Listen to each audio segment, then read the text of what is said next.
I'm Daniel Stein. I'm one of the co-founders of Stewards of Change, and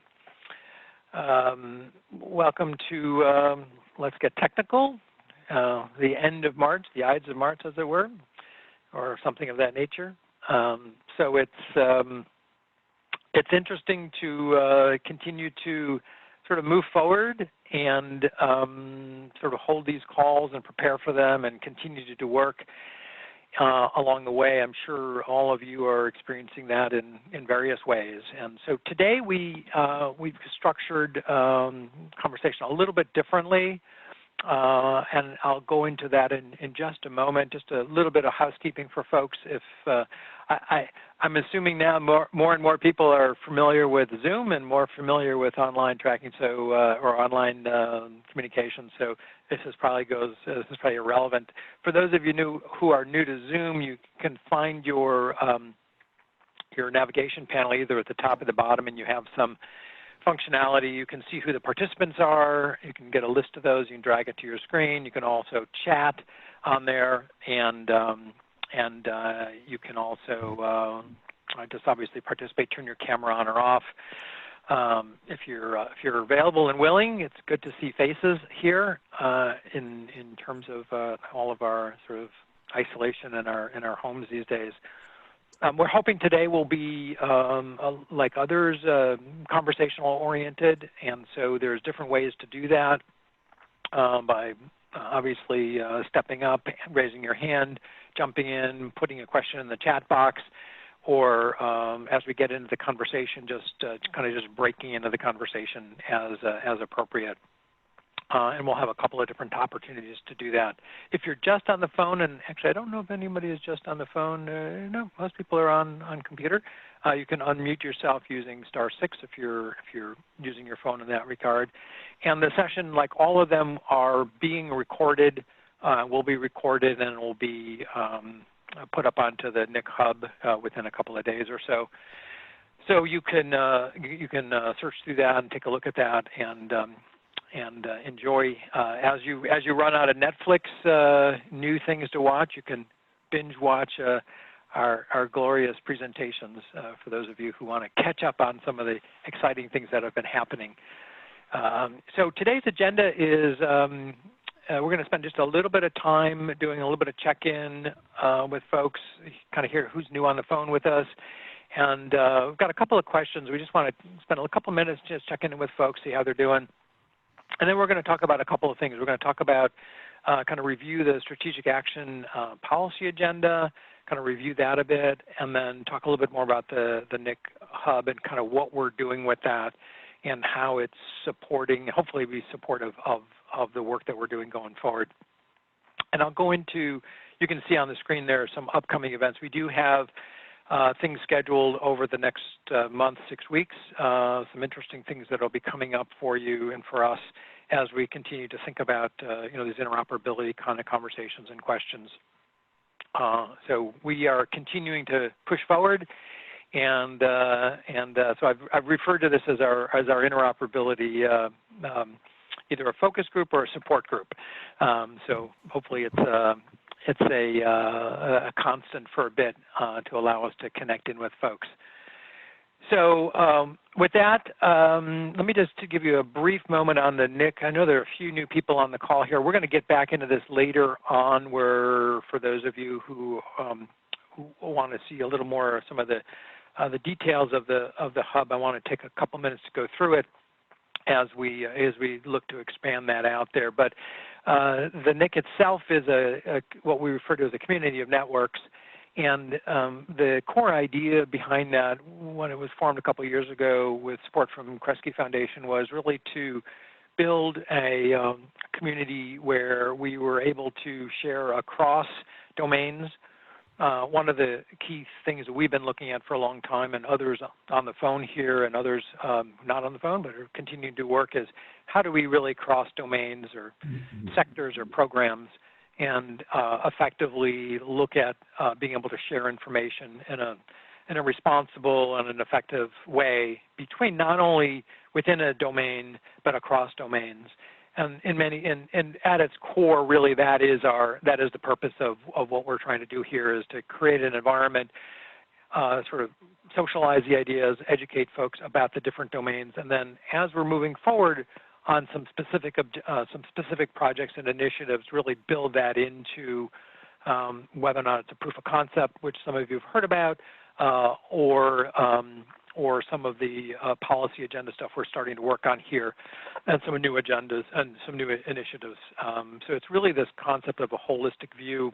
If you think about whole person care, this is really, in many ways, the crux of it.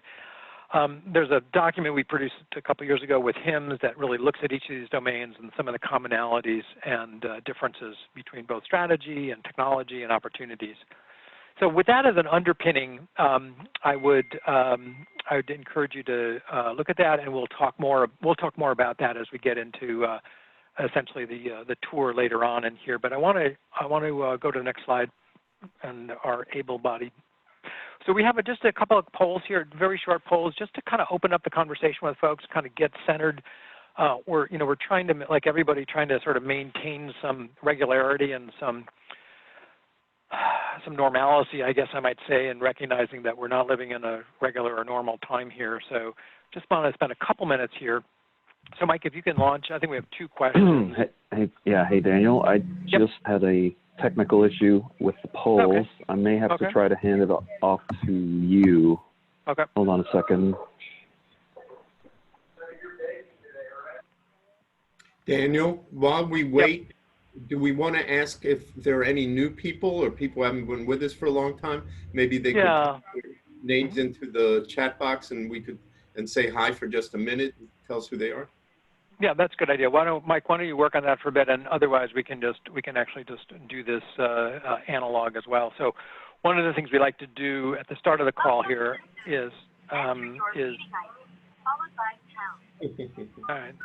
If you could mute yourselves, that would be great. One of the things to do is there are new people who join the call every week, and we like to introduce them, or people who haven't been on for a while. And so the way to do that, the way we've done that, is to just put your name into the chat box. Let me see who else is noisy here. I'm not sure who is I'm looking, but here. I'm not seeing it. Maybe it's Valerie there. If somebody just came on and is not muted, please mute yourself. Yeah, Mike needs to do that. Okay, so, okay, great. So Christina started us off here. So we're just going to go with your name is in the chat box. I'm going to call on you. If you are not muted, please mute yourself there. I think we got it there. Great, thank you. So Stuart, just give us who you are and what you're doing and where you're from. Nope, I think you said that you introduced yourself last week. Okay. Yeah, I introduced myself last week. Just okay. People. Okay. Well, welcome, Stuart. Christina, welcome.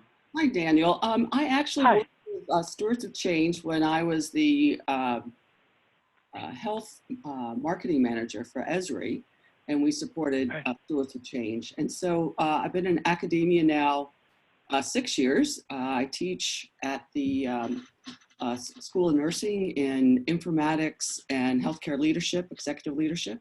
So I'm teaching both master's and doctoral level students, but very much committed to interoperability, and been involved with Nursing Knowledge Big Data Group at a University of Minnesota, where we're doing some work on social behavioral determinants of health and how we can best integrate with other different projects going on, such as like the Siren project out of UC San Francisco. So wanted to attempt to reconnect with you all to see how we can get some of these pieces connecting and not functioning so disparately. That's great. Thanks, Christina. That's well, you've come to the right place.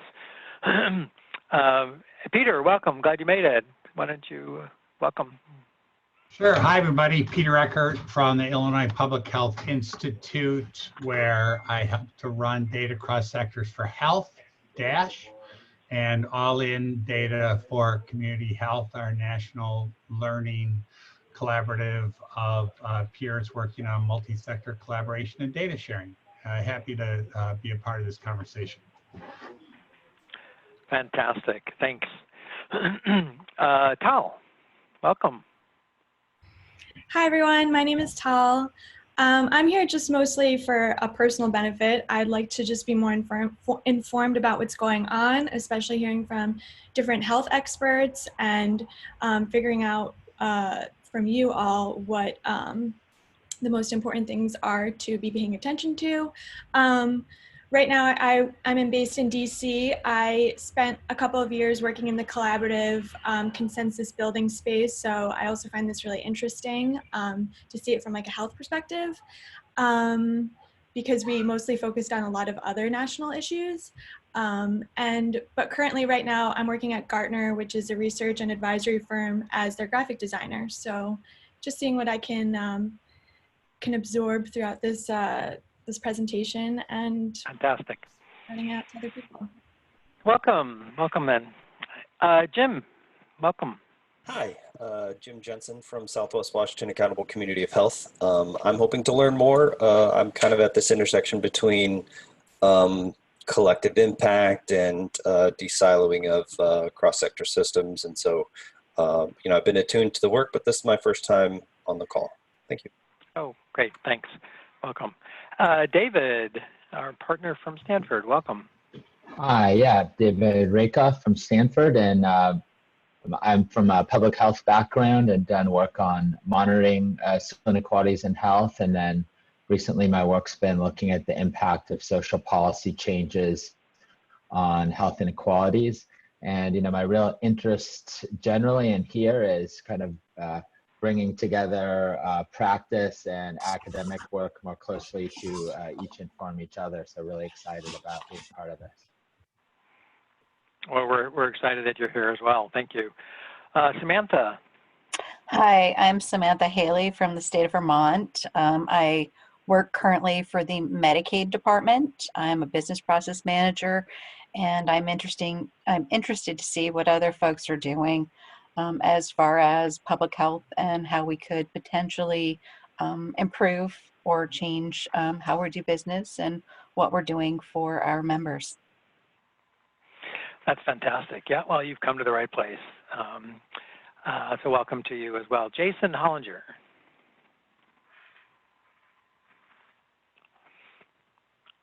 Star 6. Hi there. Can anyone hear me? Hey.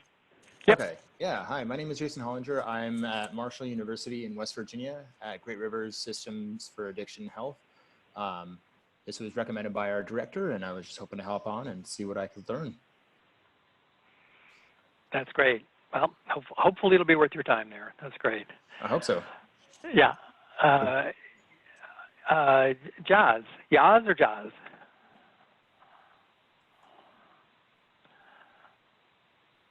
Shahal. Try star 6. Okay, well, you're unmuting. Let's go to Eric. Hi, Eric. Hi, I'm Eric Marcus, and I am responsible for social determinants of health across the, excuse me, across the 6 northern counties of Arizona for Health Choice Arizona. We are the Regional Behavioral Health Authority, have been doing that for about 52 years, and are also a Medicaid health plan. So my responsibility is looking at things like supported housing, supported employment, criminal justice, transportation, personal safety, food, nutrition, et cetera, across our population. Fantastic, fantastic. That's great. The diversity is really terrific here, which is great. And then Tina Ramirez. Tina, are you with us? Yes, I was just able to unmute. So I'm the director for Great Rivers Regional System for Addiction Care. That's in partnership with Marshall Health here in West Virginia. Mm-hmm. And we are responsible, I have 12 counties that I help coordinate all efforts for substance use disorder clients on the entire spectrum. So really just looking forward to learning all that we can from your group. Fantastic, great, welcome. I think Stephanie also is here.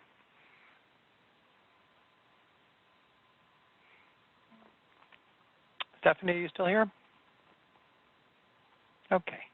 If you unmute, or if you find the unmute button, feel free to welcome yourself. And as we go through the call this morning and this afternoon, depending on which coast you're on, we'll have an opportunity. When you do come on or make a comment, it'd be great just to sort of identify yourself if you haven't spoken before. I think the polling is now available. I think, if I'm not mistaken, unless we've messed this up somehow. Relaunch polling. Okay, so let me see. Do you guys see a poll up here? Anyone out there? Yeah, so take a moment. We got two questions here just to get us started here. And to what extent is the coronavirus negatively affecting your organizational work? So take a minute here. Let's hear what you guys have to say about that.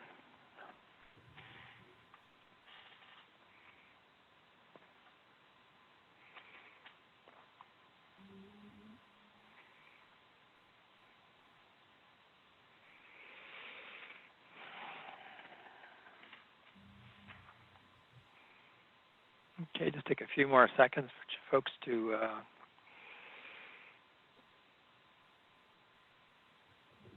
I don't know if we needed another category of beyond large and unnerving or not. Okay, I'm going to end that poll. Mike, if you're on the line here, let me just run it from this moment on here a second. Let me see if I can close it and share the results of it here with folks. Okay, you guys see the results on this one? Yeah. Wow. Wow. So, kind of distributed around, a few folks not at all, and then kind of evenly divided between small, medium, and large amounts. Just take a minute here, folks, in terms of kind of the disruption. I'm interested and curious for folks who sort of identified sort of being large and unnerving here. Is that due to being in the middle of actual delivery services, or just relocation to another location? What comments do folks have on that?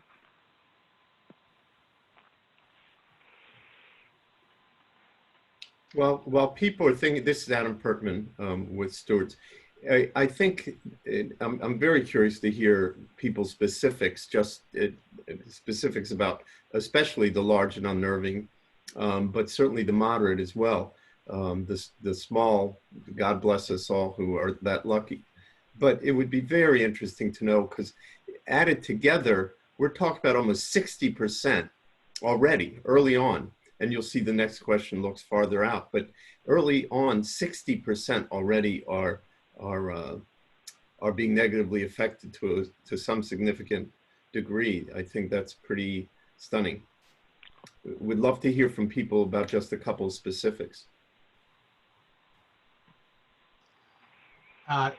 Daniel and Adam, it's Peter Eckhart from Dash. Hey, I'll just say that I would have picked large and unnerving, and also scary and energizing and challenging, primarily because our work focuses on supporting communities across the country around the multi-sector data sharing activities.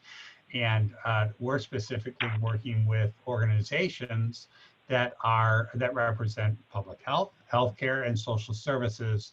You know, the sectors that are that most frequently include the people at the front lines for the response. And so the unnerving piece of it is the knowledge that their burden is great and their resources are few, and you know, our desire to help them is strong, but their ability to receive external support is fairly compromised, given the volume of work that they're doing right now. Mm-hmm.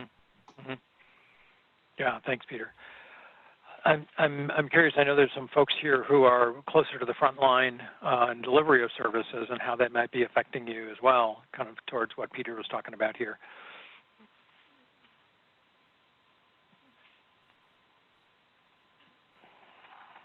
Or maybe it just goes for Yeah. This is Karen Smith. Hey, Karen. Speaking on behalf of a lot of my governmental public health colleagues and myself, is for most of us, our normal daily work has simply ceased, and people are working full time on the response, and that, of course, is going to have a huge, it's having an impact already, but it's on the work, but it's going to have an even bigger impact. We'll see the impact, I think, more when people stop doing, or at least get to scale back on COVID and have to go back to their regular work with an amazing backlog. There's simply, it's not like there's a large cadre of public health people who could take over that work. It's pretty much everybody works on everything they can every day, and now most of that has stopped.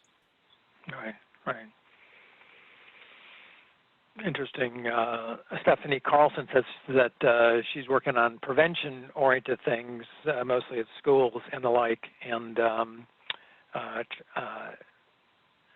so a lot of that has stopped as well. So I imagine a lot of people in the situation where their direct work is kind of stopped, and others who are kind of accelerating their work as a result of the opportunity, so to speak, in front of us, and what can be fixed. I think I can see Jim Jensen's response here. Trying to pick up work with partners and county public health agencies in the counties across the region to support the COVID response. All right. I think people are working certainly in different ways here. We have one more question here. Let me pop this up, and then we'll move in here. So the question is here,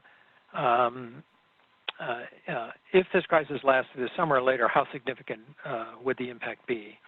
I think we can guess on some of those, but it'd be interesting to hear. Yeah, this is Adam again. I think once we get some insight through this question about sort of what's coming, because we know 60% already think and already are being pretty significantly impacted, it would be, once we see what that might look like moving forward, I'd love to hear from people about, are there collaborations, are there ways in which Peter with his organization, us with Nick, are there ways we can support each other? What are the missing pieces as you try to move forward during this mess? And are there ways in which collaborations like this can be helpful?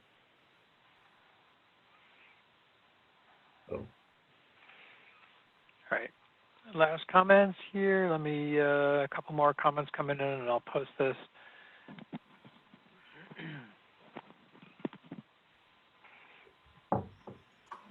Yeah, I wanted to just chime in.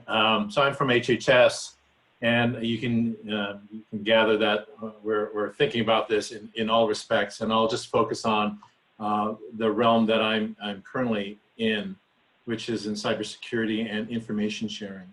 And I think one of the things that have come up even just this morning is just looking at the bill that was presented to the House and looking through the language, the myriad things that are being requested, not only of federal partners, but of state partners and regional partners regarding data. And it was interesting, one of the questions I got early this morning, literally at 6:30 in the morning. So what do you know of your operating divisions like CDC? And this is a question from DOD that says, what systems are you using in order to track the disease and eventually report on it? And, you know, that's a large question and a large effort.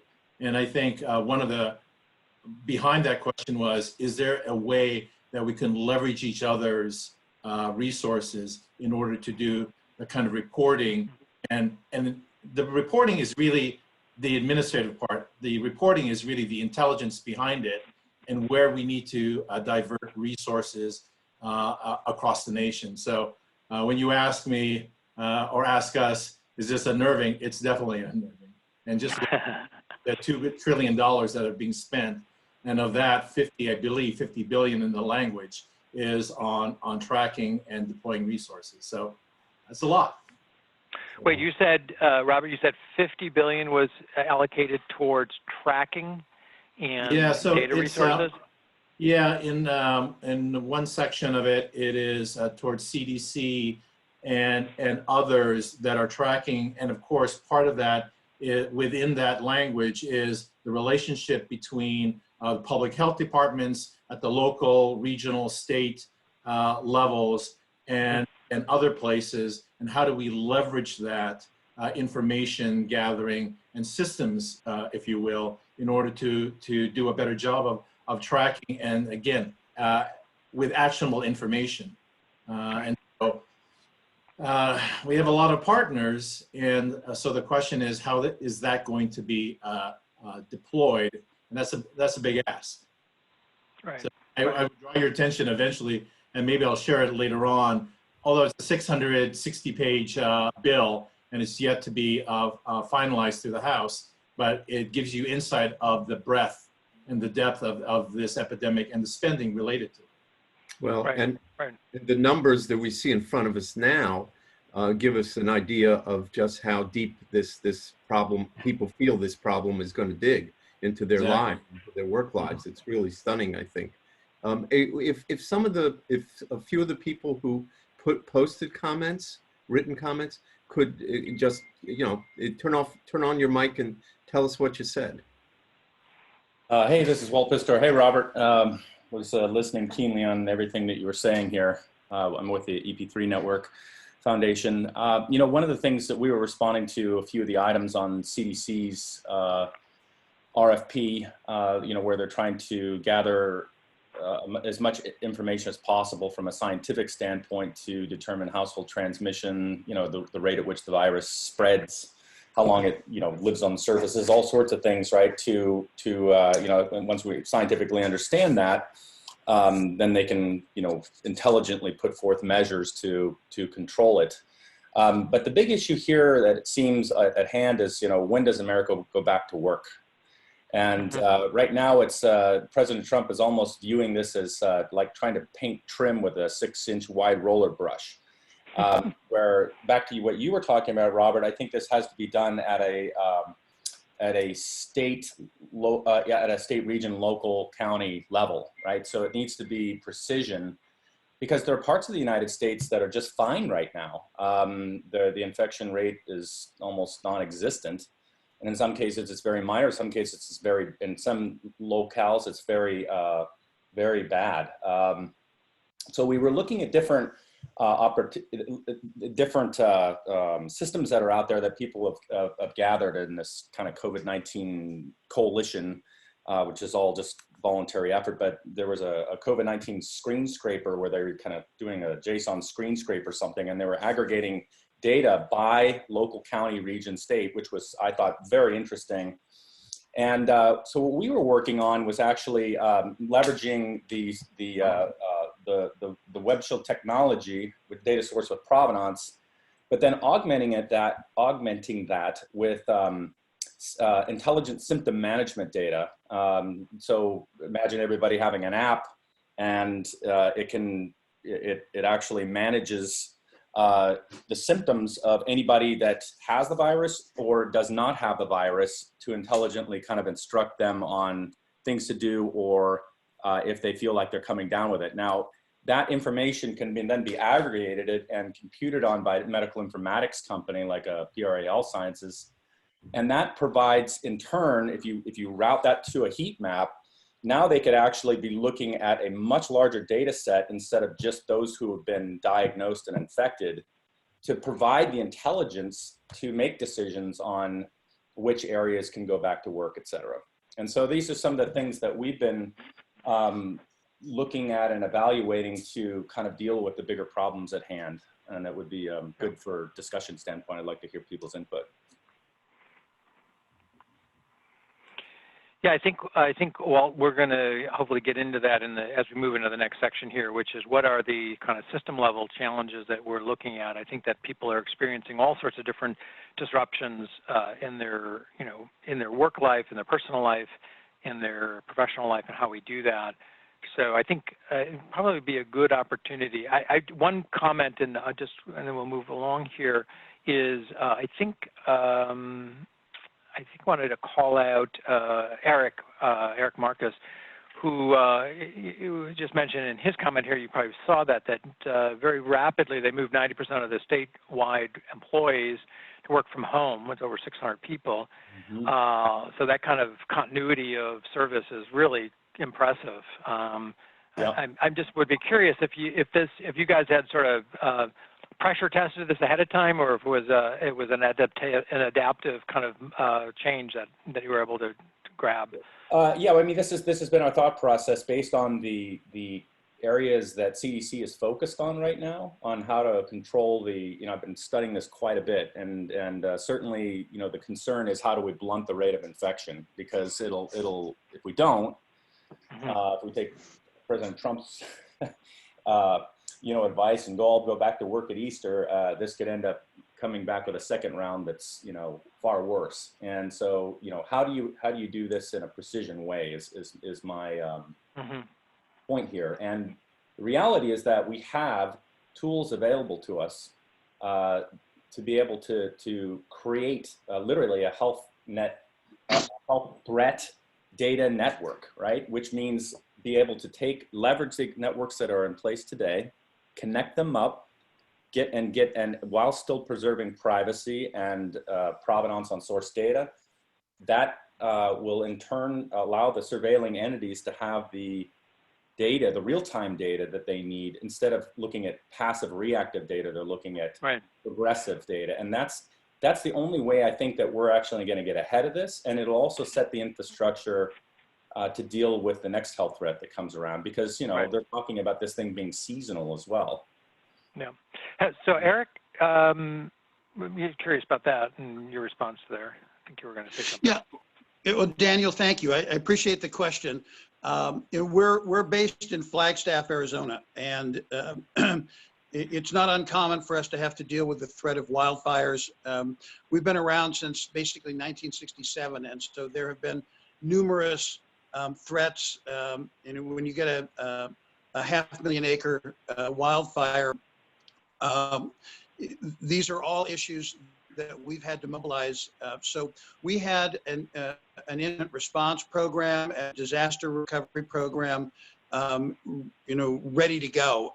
We review it every year, and we were able to put it into place immediately. So one of my side jobs is that I'm part of the incident management team, and we literally started out. Our clinical group began with meetings every day at 8:15 in the morning, making the rounds, looking at all of our providers around the region who are providing behavioral health, physical health, housing, food services. We began to put together a community resource list that we made available so that anyone calling in could find where emergency food and emergency shelter would be available. We increased the funding that we were providing for rapid housing and other programs. So those are all things that in answer to your question, we anticipate the possibility of these kinds of disasters, and we're able to implement something really quickly, and had the bandwidth and everything else we needed in order to move everyone off site. Thank you, Eric. That sounds great. I think one of the things that, as we go forward, both in this conversation in general, is how do we learn from other sectors who are prepared? And as we talked about, as I mentioned earlier, the 6 domains, one of the ones is emergency response. And, you guys and what you just described is clearly, preparing for that. And so how do we port that over into the health and human services space so that our systems are, are not just dependent on, somebody who's been necessarily focused on it themselves, but it becomes a systematic response to that kind of crisis here. So, and I know that Katie Byerly said kind of a similar thing from a climate change perspective, looking at how you're managing wildfire, hurricanes, heating, flooding, sort of the aggregation of natural disasters, preparedness to at least move the workforce, virtually. Yeah, Daniel. I think in any of these, it requires. Katie, hang on a second, Walt. Katie, could you go ahead and speak? Sure. It's coming up on a multiple fronts. I think one, as you were saying, Daniel, from the perspective of, how do you coordinate response to something that's already a stressor? Obviously for, cooling centers and extreme heat events are no longer an appropriate response. And that's been one of New York City's big programs the last couple of years to stand up as an example, or with the wildfires, PG&E is saying that they won't cut off power, which, is obviously a good thing, but that presents other challenges and when there are shelter-in-place orders. But then it's also from the perspective of many of those crises could exacerbate the respiratory illnesses that we're seeing. So, folks who already have asthma with wildfire season, we know that it's a stressor. So you could see just a more intense and vulnerable, populations that are already vulnerable, I think with these other crises become more vulnerable. So coming up on those fronts. That's great.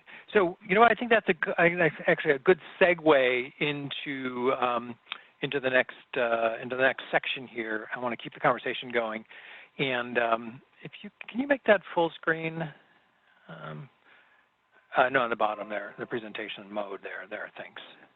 Don't want to give everything away before we have a chance to talk about it. So, this has now become I think almost a common meme around, looking where the skating to where the puck is going to be as opposed to where it is. And I think that message, while is becoming, well known, I think it really underscores a lot of what we're talking about, what you guys have just been talking about here. And in many ways, kind of what we're launching now as a way to mobilize, motivate, and encourage this coordination. And so we're looking at this idea of an action agenda as a way to serve as a roadmap to guide the design and implementation of cross-system interoperability to really advance social determinants and upstream social determinants after, hopefully after, that COVID-19 happens here.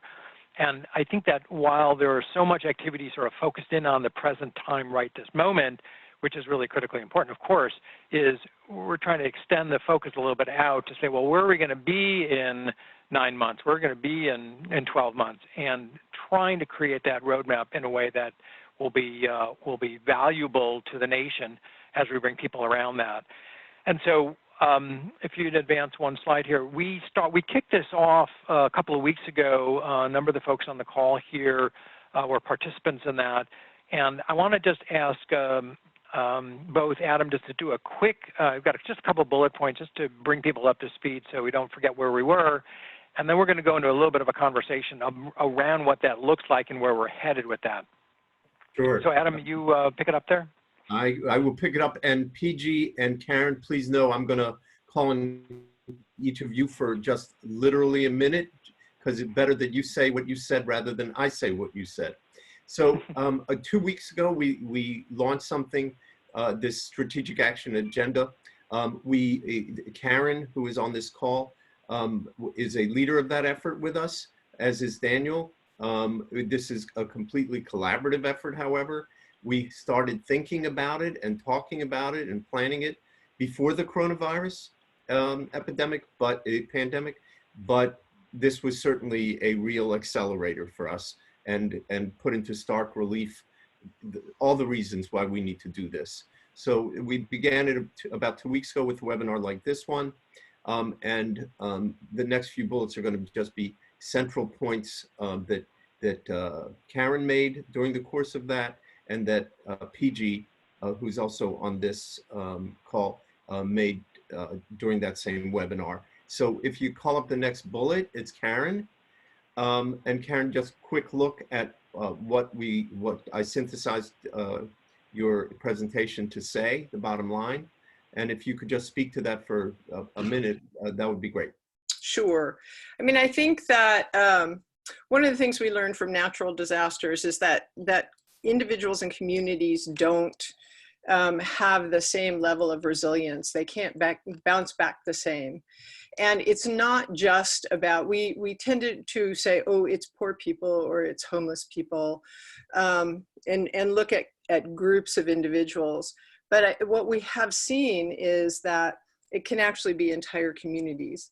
And so one of the most important things in social determinants of health is for us to try to not just address those through policy, et cetera, but to always be thinking what things, what policies, what interventions in communities as a whole can build resilience.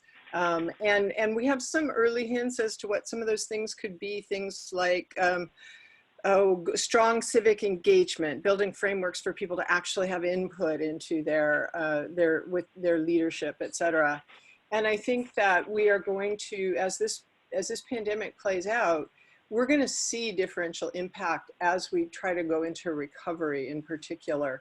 It's not, right now we're focused appropriately on the healthcare system, but as we try to recover, looking at communities that do well in recovery, irrespective of their overall socioeconomic status, race, et cetera, and trying to figure out how we deal with that. So we're learning already. We know that the disadvantaged communities are being differentially impacted, particularly wage earners and that sort of thing.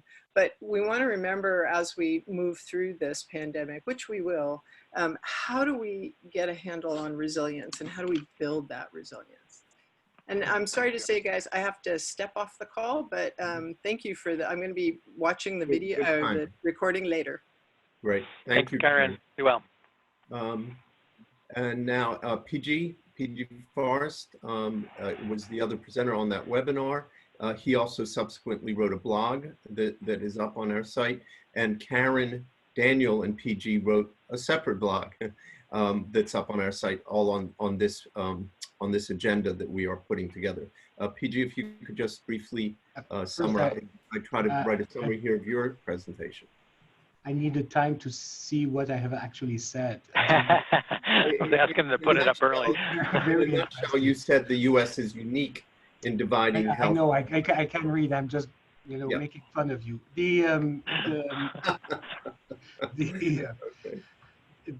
So yeah, I think basically what I wanted to say at the time, it looks 2 centuries ago in the situation in which we are now. Plenty of good reasons to better integrate social and health policy.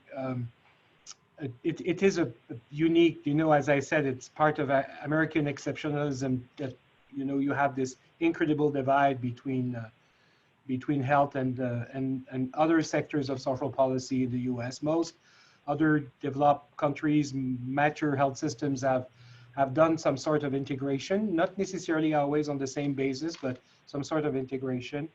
And I think that for me, a very important reason to be invested in this process with you is to continue to explore the reasons why we should pursue this effort. As mentioned here, there are costs, of course, doing this because it's complicated. But on the other end, I can see a lot of benefits and the capacity, for instance, if we look at, I'm thinking out aloud now, but if you look at this C-19 crisis, it's very evident that it is made worse in the US in large part because of the problems of the non-integration of social determinants into the way we have structured health systems with an S of the United States. And it's clear on housing, it's clear on sick leave, it's clear for people losing their job, losing their health coverage at the same time. This is not the experience that countries that have been impacted as much as the US is impacted now. Citizens there have not experienced the same degree of it's when you look at it from the north side of the wall, as I like to say, you're always surprised by the degree of violence that is exerted against your own citizens because of that reality. As I said at the end, doing it will also have a huge impact on health costs. and might be a way to address finally in a serious manner the problem of the health cost in the United States. And as I mentioned, when you look at the way this is done, because there is a lot of fabulous experiments taking place in the United States, it is a self-improving process. So it's a process that has built-in capacity to learn and adapt and adjust. And I think, therefore, we should push for that more. And yeah, I think that was the conclusion of my talk. That's great. Thank you. So the process by which we're going to build this agenda, and we invite everybody to join in it, is through the webinar series that Karen and Daniel will lead. This is the one 2 weeks ago is the launch of that series. More to come. We have a work group on the hub, the collaboration hub, that is going to be working on this. We're going to build to a national symposium with Stanford University in January. We're going to have publications and on and so forth. We invite you all to join in. Daniel's going to talk in a little more detail about those items. And finally, finally, at the bottom line, social determinants are building the social determinants, integrating them, something that lots of people have talked about for a long time, and building critical mass. We are going to try to leverage, I don't know if it's the right word, but this crisis we're in, to maybe get attention, maybe get some funding, and work on this in a way that it hasn't been worked on before. And that's the goal of this agenda. The culmination, a culmination, will be the symposium, but that's not going to be the end of it. The real work, the actions, implementation will come after. And we will be talking about this for the next, not just talking, building action around this for the next 10 months. Great. Yeah, thanks, Adam. So I think I'm just a couple of things to go a little bit deeper into, and then we're going to open it up for some more conversation in just a minute about the implications of this. So as Adam mentioned, please advance. This idea of a strategic action policy, we really are looking at this as a collaborative, collective effort, both informed by research and experience, both through our academic partners and our federal partners, to develop national policies to accelerate the implementation of upstream social determinants throughout our U.S. health, and I separated out social care and related systems. So how do we do that? There's a moment now in time where there's a lot of obviously focus on the immediate challenges and crises, but how do we make sure that we've got a focus on it? Because it is really calling out the need or the opportunity to make sort of substantive change going forward. Whether or not we'll be able to do that, we'll have to sort of focus on that. So we're focused on where is the puck going, as I said, and we're certainly inviting everyone here to participate in that conversation as it builds over time. And so I think if you could put up the other couple of bullet points here, I think that would be great. And let me, Uma, you made some substantive thoughts here. Do you want to jump in on that for the moment? Oh, sure. Yeah, thanks. So I've been doing a fair amount of thinking on the child welfare human services side, right? Telehealth is really mature on the healthcare side. A lot of children and vulnerable adults on the adult protective side or domestic violence victims are now trapped in their homes with their abusers. Especially for children, when they used to go to school, teachers used to be the first safety response that kids had, and all of that's been taken away. And rightfully, we were giving permission for those visits to happen virtually, not the initial child protection investigation necessarily. And to me, you've got telehealth, which can be repurposed in different ways, but we don't have good standards, right? Good standards of care around what it is to think about safety in the home. Virtually, how do you assess for safety in the home? How do you make it a community responsibility? When I hear physicians are having telehealth upon telehealth upon telehealth webinars, and every time I post the question, well, what would it take for a practitioner if we could put a guide, a 3 to 4 question guide up front to ask the question, who else is in the home? Are they safe? Right? And it's radio silence, because people cannot think outside of their task is to go ask the question, are your medications refilled? Is your blood pressure okay? Are you testing for your diabetes every day? And I really feel like we're missing a moment. If we're really talking about integration, and I don't mean at the population health level, that will happen, but we have to think about the ACEs scores and the things that are happening and how it becomes a community responsibility and what are the tools that we have in front of us. So it's actually something I'm spending a fair amount of time thinking about.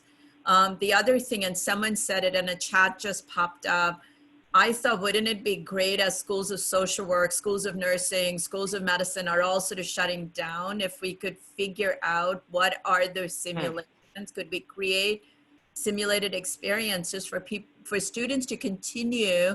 I saw this one with Accenture where they did a child protection visit, right? It was pretty powerful at one of those Harvard convenings. But thinking about it, even for schools of clinical schools to be thinking about what that journey should look like.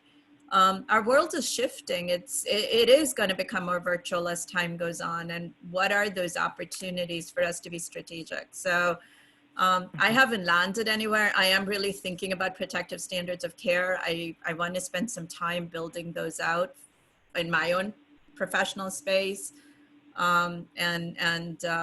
Would be happy to join with anybody else who's interested in doing that work. But I feel like it's a missed opportunity right now in our conversations. Uma, this is Adam. Just a quick thought. I couldn't agree with you more. I've been thinking a lot about the child welfare issues as well. More broadly, or even more broadly, mental health is a really tough, is a more complex issue to deal with, an integral part of health. An essential part of health, but more difficult to deal with in that telespace.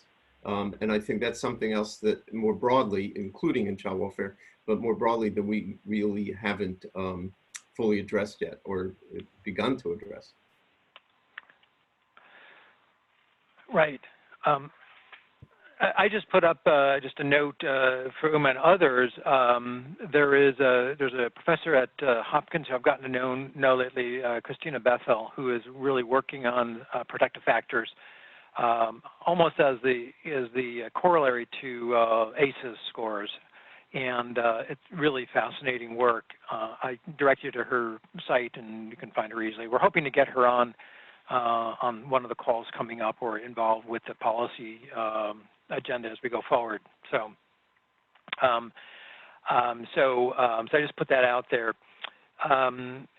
So what you see on the screen here is, again, over the next 9 months or so, we're going to be developing this action agenda, looking at, I mean, already on the call today, I've heard 3 or 4 different things, from leveraging the emergency response to telehealth to other kind of system level kinds of changes we could be making. What do we need to be thinking about now? What are the kind of plays that will help guide us? What's the research that we need to really incentivize or fund and support that tells us or answers those questions around what it is, and how do we then turn that around and build that into training programs so that it could be implemented and replicated. So if you could advance one more slide here. I think go on further. So we're going to be continuing to do, Adam talked about some of these things already in terms of what we'll be doing through online, the continuing webinars, discussions. We'll be weaving more of this stuff together as we go forward, both virtually and in person. Ideally, we'll be doing that in January in Palo Alto. And then through the Project Unify, which is, we've talked about that a little bit in the past here, it's a proof of concept that's looking at trying to bring together a variety of different domains and programs, from Medicaid and health to human services, early childhood, and courts, and being supported through CMMI. It's referred to as the Integrated Care for Kids program. So looking at trying to build into actual demonstration projects ways that we can show how that information can flow within a responsible, controlled environment. And then as we're digging more into this, we're seeing additional kinds of efforts through the HL7 fire and the technical community in developing standards, the Gravity project, other federal accelerators that are listed here, some new policy that's coming out that maybe Robert can talk to in a bit, and also looking at some of these other technical pieces around how do you know that you are the person that is showing up in these various services and systems, along with the privacy and confidentiality. So it's really kind of a holistic view that we're trying to take towards this, and that is, and I think that as we move forward, the more we can sort of encapsulate the broader view, the better. So if you can go forward here, the question I want to pose, and then to open it up for more conversation here, is we'll call it a question of consequence. So, and we've been talking around this a little bit already, and I'd be very interested in other folks' perceptions on this, which is how has the coronavirus diminished or increased the prospects for improving interoperability, information sharing, and the incorporation of SDOH into our health-related systems? So it's kind of a broad question, but given the emergency crisis of this, how do you see that either increasing or decreasing the need for interoperability? And I would ask some of our leaders to weigh in and other folks to jump into this conversation as well. So let me open it up there. I know a couple of people had to jump off here. Hey, so this is Rob Gallicott again from HHS, and it's interesting, as I was saying earlier in the call, that there were several people who reached out from agencies, meaning DOD and VA, so what platforms are you using, HHS and specifically CDC, so that we don't need to duplicate our efforts and leverage what you have, either in terms of platforms or in terms of standards, in order to get a better picture throughout the country how the coronavirus is playing out. And yes, and to do a kind of fine tuning as to where the heat is, if you will, using a heat map of where there are issues, one, not only regarding COVID, but as you kind of look at the bill, if I can bring that along, you're actually talking about funding that is looking at food, housing, and job security, as well as the business infrastructure that is going to drive those data needs. And so the question has already been posed, and I like the agenda, the action agenda that is emerging, and I think concurrently what is happening within our federal partners, but again, with our state partners as well. So what are the standards that we need to use, and yes, related to that, the standards of care, and I just don't mean clinical care. I mean, and people already talked about it, mental health, the social parts of this information that need to be incorporated to give us a sense of and to use a word that was used earlier, the resiliency of particular communities and populations regarding COVID and things like that.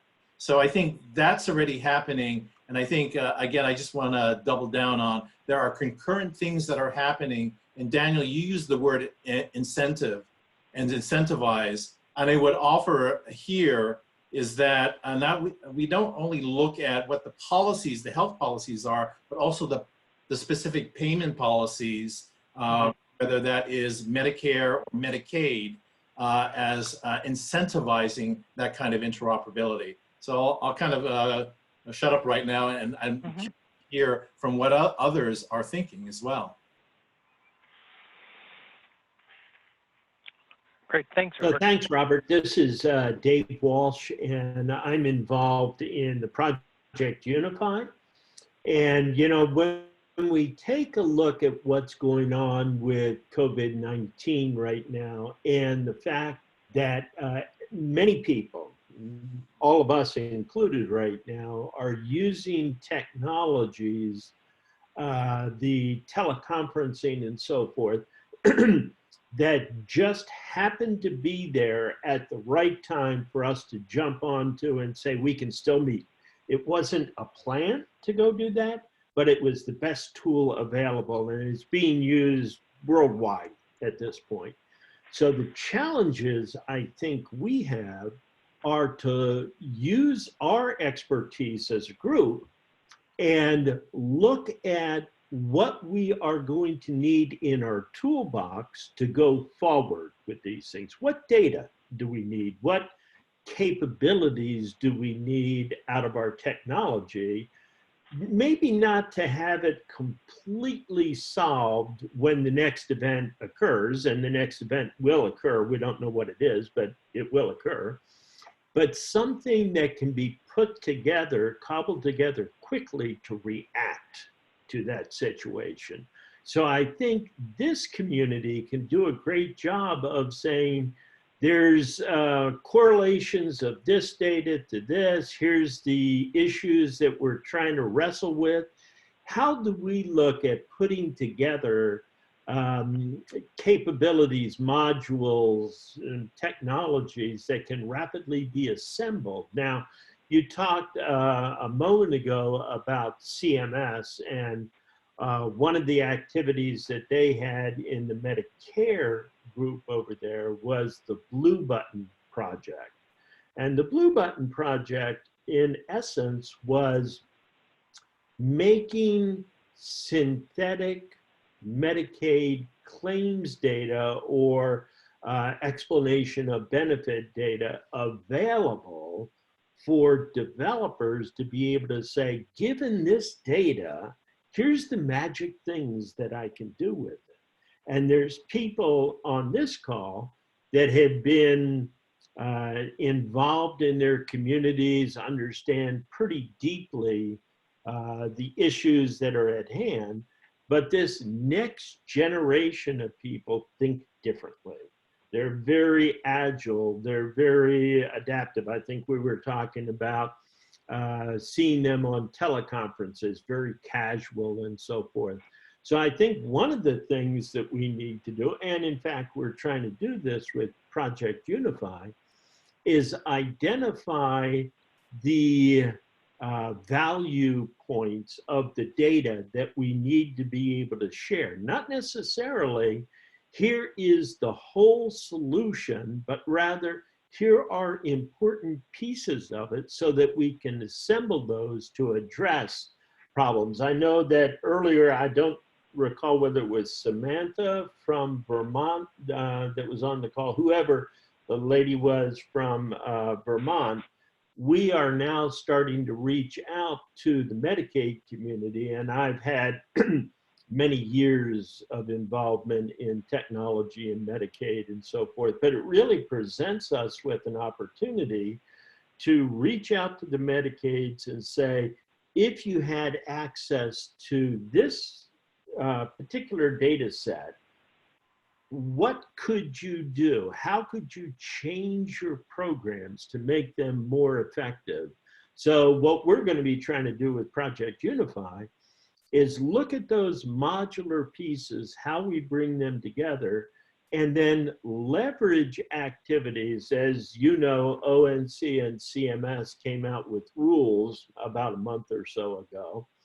And that's really the stimulus to get us started on some of this, the foundation.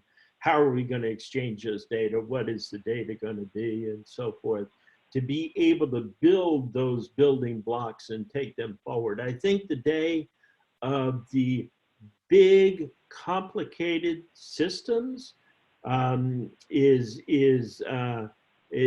waning, and the day of the agile systems that can have the essence of the data and the security and so forth and be able to react to that very quickly is upon us. So I think it's up to us to be able to say, here are the issues and here is the data that would be of value to be able to construct those systems out of.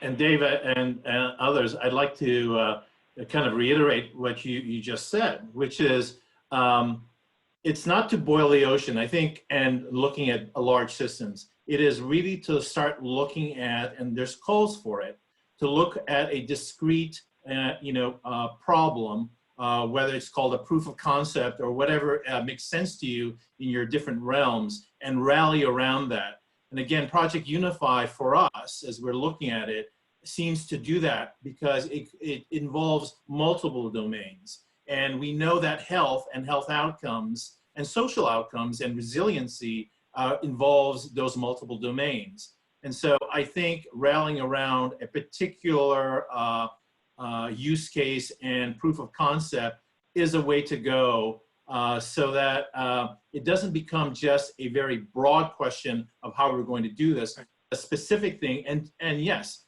to repeat it, to do it in an agile manner, and then to begin to see if there are potential solutions in different parts of either the country or in terms of agencies or organizations that can use those solutions in their respective areas and can be, and I'll use the word, adapted. Because not all systems and not all solutions can address everything all at once. And I think, again, that looking at that proof of concept and how that might apply would be very useful. I agree.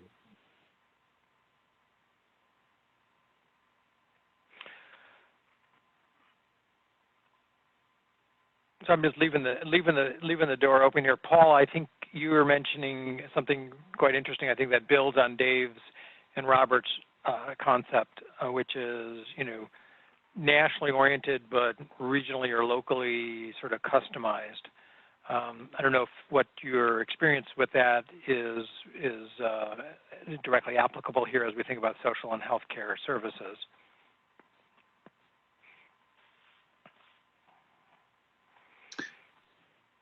It seems to me that we've been struggling to find a means to sort of enable the local processes necessary to work on their own problems, but with a national perspective.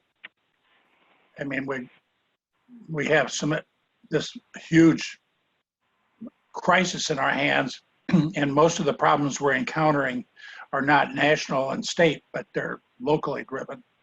And the sense of, shall we say, social cohesion that varies a lot from community to community. We have no way to manage that in the long run. And that should be our main focus, to allow then the local processes regarding the social mobility issues that paralyze people's lives, that are the predictors of very bad outcomes. And I mentioned our continuing worsening of maternal mortality. I mean, we're the only nation in the world with a worsening maternal mortality ratio since the late 60s. And that rate of increase every year has not been changed by anything that we've been doing. It's beginning to yield, there are some collaborative processes going on in the states around the country, including my own Nebraska here, which will help with some of the details of that. But what really drives, we have to realize a pregnancy represents an immune tolerant state. And we know with really good research that stressful events, the micro social dilemmas that people endure every day, can stir up immune disorders. And the research behind that is not in question. So, this is what it's going to take. And we can't do this just by local initiative that isn't within a national sort of perspective and collaborative process. And there might be a variety of ways to do that, but we need to get started. Right. Hi, this is PJ. I really wanted to weigh on that comment. When I was in Georgia and we were running all the health and human services out of one agency, and our public health folks went to look at this issue of infant mortality at the time, and this was back, you know, at least 10, 12 years ago, we discovered that all of the efforts we were making as a global agency, the Public Health Agency of Georgia, was gaining all of it, getting all of its gains from the places where you would least expect people to have troubled lives. So we were helping people who were doing okay do much better, and people who were doing well to do even more well. But when we looked at what was driving the decline of infant mortality, it was really in a few discrete communities. And so to the point, I hope I'm making a point to Paul's point, I think we have forgotten how to think about some of these issues from a local perspective up. And what is it in those communities other than the normal things that we affiliate with infant mortality that makes them much more susceptible, and be willing to focus our efforts there in some very intentional ways. And how does the interoperability or information sharing or better access to data help us get there? But we have to change our mind, I think, about where we're willing to look for the problem and move the needle. Because politically, sometimes people are just willing for the needle to either stay the same or move a little bit incrementally. And what happens is that leaves out great swaths of people. And those great swaths of people are where we're seeing just horrible rates of infant mortality. I hope it makes some sense, but I really think we have a perspective and a vantage point problem in addition to a technical problem or an access to data problem. You have just highlighted magnificently the fact that most of these social determinants are uniquely driven community by community. And a nationwide uniformly implemented strategy is going to be very difficult to sustain without the local energy and collaborative processes necessary to keep track of all that. Yes. That's exactly, I agree 100,000% if there's such an animal. We couldn't emphasize it enough, I don't think. Yeah, right. And particularly for young families and the children during the first 2-3 years of life. There isn't anything more important than what happens for a mother during a pregnancy and during the first few months after delivery. And that is the future of our country. And when you run child welfare, you discover how those families are disproportionately, and those children, birth to 3, are disproportionately the ones who wind up in your system. And ironically, and it defies all logic, those children birth to 3, if they enter and they come from certain communities, they're likely to be there 10 years later. Yeah. Right. So this is Dave Walsh again. I've got a question. We've got this Project Unify and some technical people are working on that. We're going to be sharing that. But I think one of the things that I believe this community can do is identify, as Paul was saying, the micro stressors. What are the nuggets? Not how do you move it from point A to point B or how do you code it or anything, but the specific influencers that we can start bringing together and incorporating in that technology to be able to share and merge that data together. I think a venue something like this to help identify what those pieces are, what the low-hanging fruit is, and let the technical people, and hopefully we get more and more people involved in it, determine what the security is around that or what the protocols for moving the data is, but identifying those nuggets that really are high-value targets for us. Dave, you bring up an excellent point. I'd like to say that this would be the forum in which to talk about not only from a high level, but more specific community levels, particularly as I see who have been on the call. And I think leveraging these Friday meetings and maybe then some, at least this broader collaborative on looking at what specific things need to be attended to so that they don't get lost. I mean, even though I've been a Fed for 15 years, I come from a particular community. I got involved in community health and I came from the Bay Area in San Francisco. And the difference between one side of, for example, in Palo Alto, at least when I was there in the 80s and 90s, divided by a highway called 101, the difference between and the rest of Palo Alto was really told me how different even a few miles makes, and to clearly understand the separate communities that make up the larger whole. So it'll be an interesting balancing act of how we address this one on the community level, as well as on a national or even a regional level. But I think it can be done because I think there are certain things that are shared across communities that we could take a look at. And so again, this is a way of this method of meeting and sharing ideas and fine-tuning the action agenda will be really helpful, particularly as we look at it from the federal level and where do we put our resources in order to make this better. So enough from me. Yep. I think one of this conversation is really sort of emphasizing that need both from a national level and a community level, and being able to share in a responsible, secure manner the information so it informs that picture, because right now it's pretty fragmented, I think, what we're seeing across the country.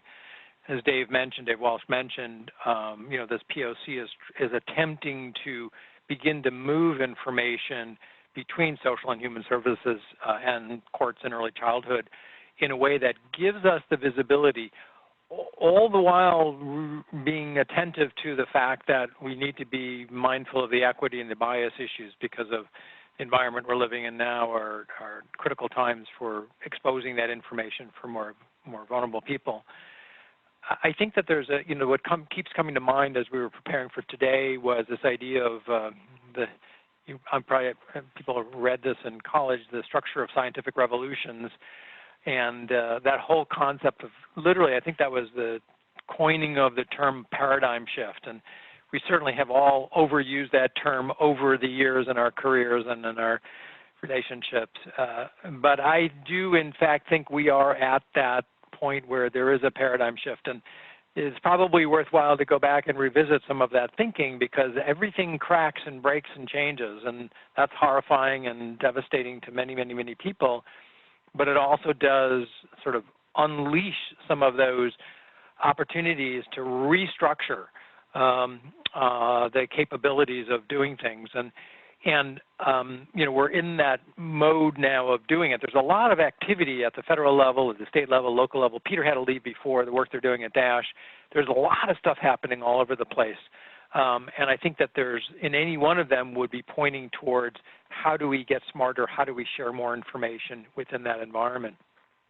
And I think that's part of what we want to make sure we do as part of this work, is make sure we have a research agenda. So what do we know already, and what don't we know, especially as we move into this new territory?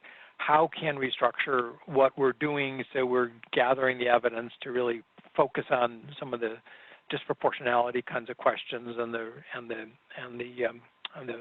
other kinds of questions that we have to deal with when we're sharing information.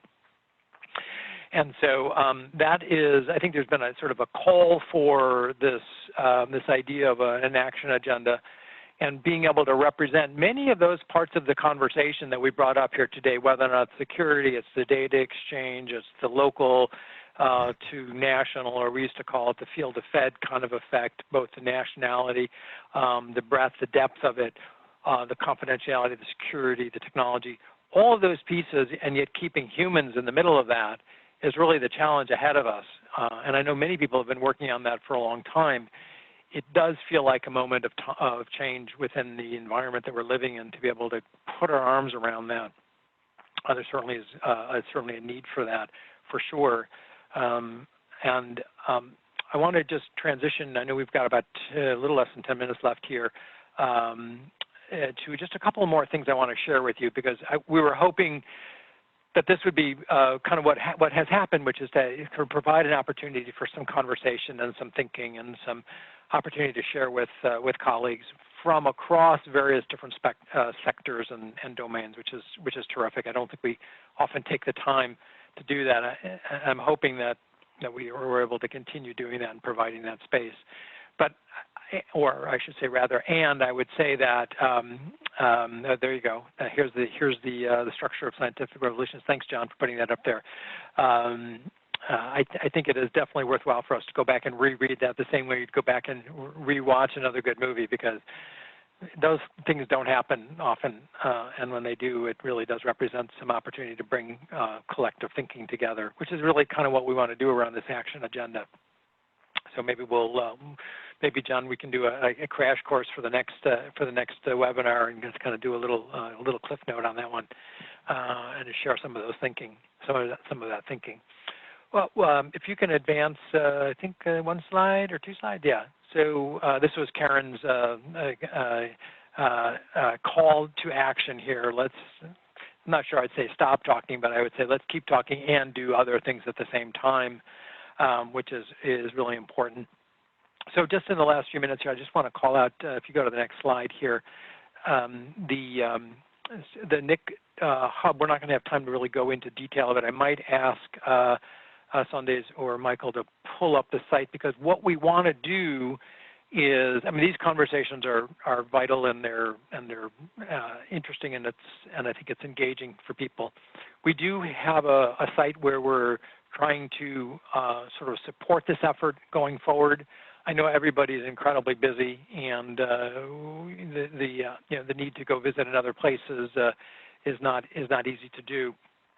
But the hub has been built. We are continuing to refine it, and there are, as you'll see when you go on there, if we're able to get into it, I'm not sure we are at the moment here, that there are different groups that have been set up. And there you go. Thank you very much. And you can, if you haven't had a moment to go on, please take some time. There's a lot of material. There's a lot of different focal areas, and so what I wanted to do in just a minute to kind of just point you around this, because there's a lot going on here. At the top of the screen here, we're sharing with you sort of our latest thinking, and we'll be continuing to recap the meetings that we're having and some particular blogs. And you'll see on the right side here, there's an article that Karen and PG have written, and helping shape the agenda here is a place that we invite you to come to. Consume it, read it, look at it. If you feel compelled to make comments, please do. There's no obligation to do that.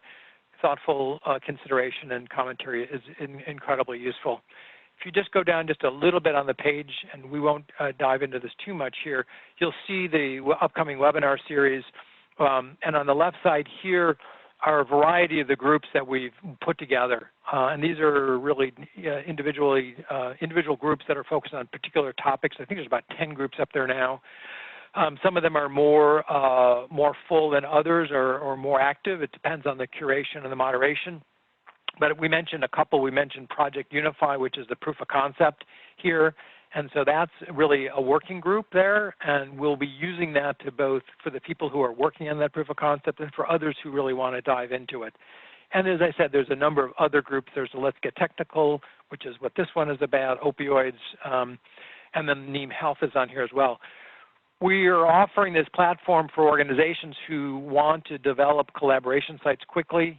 We find that this platform is pretty good at pretty quickly putting up a collaboration site and enabling document sharing and also discussion. I know everyone is got pretty full schedules here, but it does present that opportunity, which we're delighted to share with people. And if you have more, sort of robust needs, we'd look forward to helping you do that. We've been having some of those conversations as well. to be able to actually structure that. And so I encourage you to come to it. We are trying to sort of streamline this to kind of bring to you the messages as succinctly and focused as we can, so you can sort of react to it and respond to it, and hopefully engage. Share this with your colleagues as you go forward over time. As I said, we do have a number of excellent presentations that are all kind of contributing to this conversation, which will continue to build into it as we go forward. And there's one that's not on here yet, but there's actually two I wanted to mention. One is on May 1st. We're going to be actually bringing together folks who were going to be presenting at the State Health IT Connect Conference, Summit rather, which includes the Da Vinci folks, also the folks from Gravity Project and the Cairn Alliance, all of whom are major, strategic efforts, along with the POC. And it'll be a slightly elongated. It'll be a 2-hour session where we'll actually go into some of the details on some of these very significant initiatives, and share that with you. It'll be kind of a collaboration between us and the Health IT Connect folks. And that should be, that's actually will be a lead into some interesting work that the Michigan Health Information Exchange is doing around a Connect-a-thon that will be happening later in the month. So if you want to dive into some of the real technical details on this stuff, this is the on-ramp for that. And so we'll be sharing more information. We also just had a conversation with the folks from AHRQ, the Agency for Healthcare Research and Quality. In the healthcare side and the research side, I'm sure that's a well-known entity, one of the federal agencies. I suspect on the human services side, it is much less known. They, however, bring an enormous capacity around data, healthcare data, survey data, and approaches, and they're going to be sharing some lessons, some of their tools, and some of their models. They have an extensive library and an extensive set of tools, but we want to expose this community to it. And right now, we're calling it getting evidence into practice, and they've been doing a lot of work on the opioid crisis. And I don't need to point out that there's something in the order of 180 people a day dying from opioids. Now that has been pushed off of the front page of the paper. We got to remember that opioids are going to only be probably negatively affected, even more so, as a result of COVID-19 and the individual isolation and those kinds of things. So stay tuned here. A lot of interesting kinds of things. All of these will be recorded, as I said, and ideally these will be folded into the action agenda.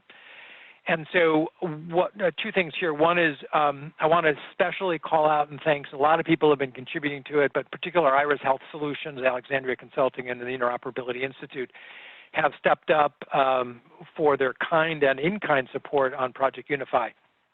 And this is an open source kind of approach to build this POC.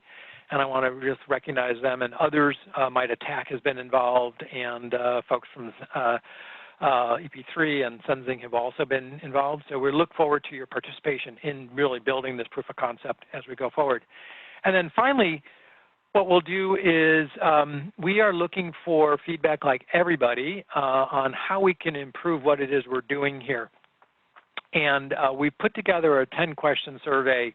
And Sundays, if you don't mind putting that link into the announcement. Yeah, there it is. So folks, if you can copy that link and spend 5 minutes, give us your thoughts. We're asking here for your thoughts about overall utility and usefulness, and then importantly, what your interest is in participation. I know everybody's busy, and some people even more busy than ever. But if you have interest in participating in some active ways, advisory ways, take a moment here and fill it out. We'll send it out to everybody, but what I would do in conclusion here is if you can cut that link out, go to your browser, spend 5 minutes, give us your feedback. We would greatly appreciate it. And we'll continue to adapt this forum. It'll also be good for our funders, our sponsors, Kresge Foundation and others, to be able to help sort of focus our efforts there. So I know we're a couple of minutes over here at this point in time, but I want to thank everybody who spoke and everybody who's contributing. And thank you all so much. It's a tough time, but hopefully together we'll move through this smartly and safely. So with that, have a good weekend, stay safe, and see you back here next week. Okay? Thanks, everyone. Thank you, Dan. Thanks for your help and support, Daniel. everyone. Thank you all. Okay. Thanks, everyone.